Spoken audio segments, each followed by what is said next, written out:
from Unshakable Spirit.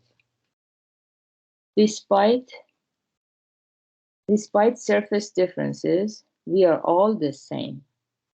The human body is made up of various organs and parts: eyes, nose, mouth, ears, limbs. No matter how busy the hands may be, the feet do not help out. And no matter how overworked the eyes may be, the ears do not pitch in. Eyes are eyes and ears, ears. Each one operates within its natural zone. That is what keeps the body working smoothly. If a mosquito lands on a toe, the hand swiftly acts to keep the toe from being bitten. The eye measures where the mosquito is, and the hand delivers a smart slap. In this way, when an emergency arises, all the parts work together to protect the life of the whole. Nature offers other examples of unity and differentiation. Rain falls equally on all vegetation without discriminating according to size. Large trees absorb large amounts of rainwater, small ones absorb small amounts. What if all plants, large and small, took in equal portions of water?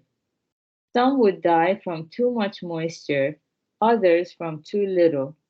Rain falls equally on all, and plants thrive equally by absorbing the life-giving rain in unequal measure.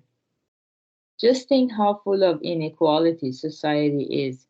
Human beings come in an infinite diversity of rich and poor, intelligent and unintelligent, talented and untalented, people gloating over a high government position or scrambling along the road to success or hauling their earnings to the bank, people burdened with sickness or handicaps, people taking the wrong path in life, slaves to lust.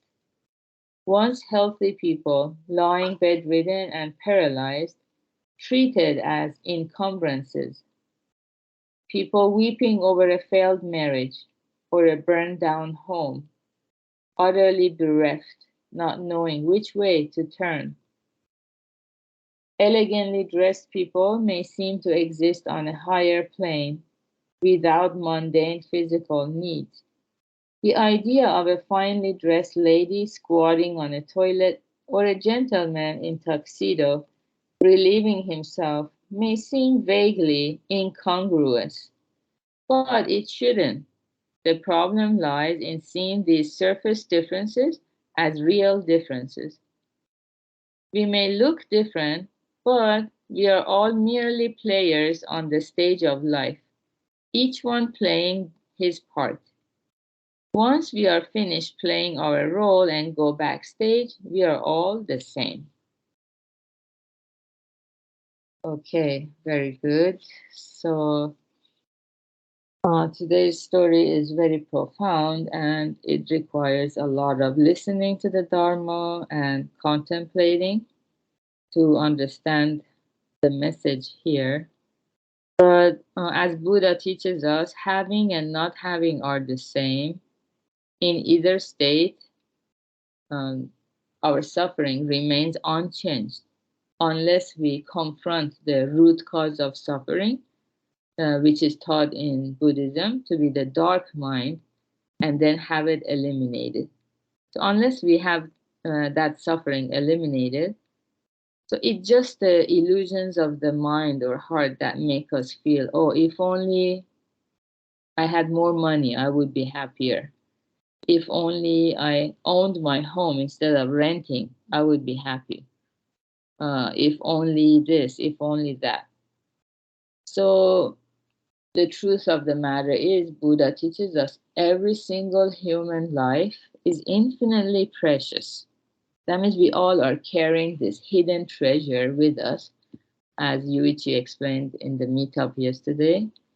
There is the hidden treasure that every single human being has, but while we are so busy looking at the superficial differences, or yeah, it says surface differences, we are forgetting that we are the owner of this hidden treasure, that we miss out to really understand what is this hidden treasure. And we just become angry and upset and fight over extra piece of land or more money we want to acquire at the expense of others, and all kinds of things we hear all the time. If everybody knew that their life is infinitely precious, once they discover their own hidden treasure, naturally they would become so enthusiastic to help other people discover their hidden treasure. Everybody has it. It's just they have to have their eyes of the soul open up to it. So we would spend our time and energy helping each other. And then everybody would become enlightened on this earth, and we can all enjoy each other's company to the fullest.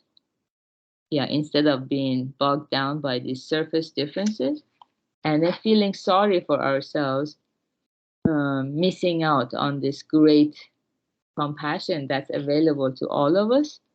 Um, yeah, but we look in other areas for why we suffer instead of going deeper and deeper to the root cause of suffering.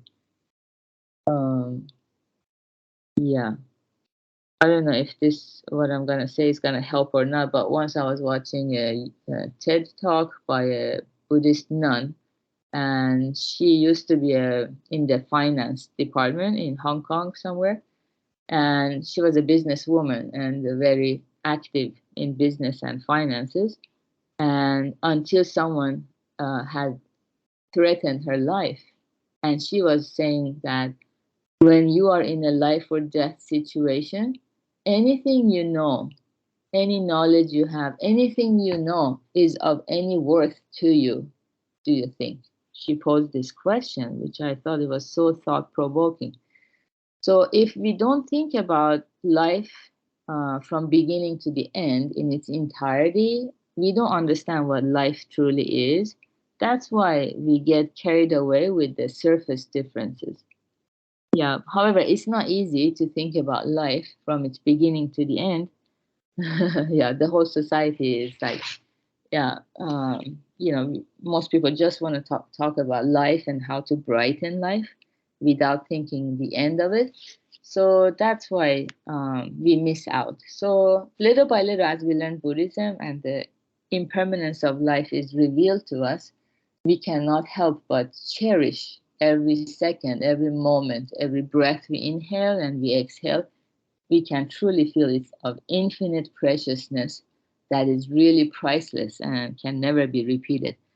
So, good job, everyone, for being here. I'm so happy to be able to practice meditation with all of you here.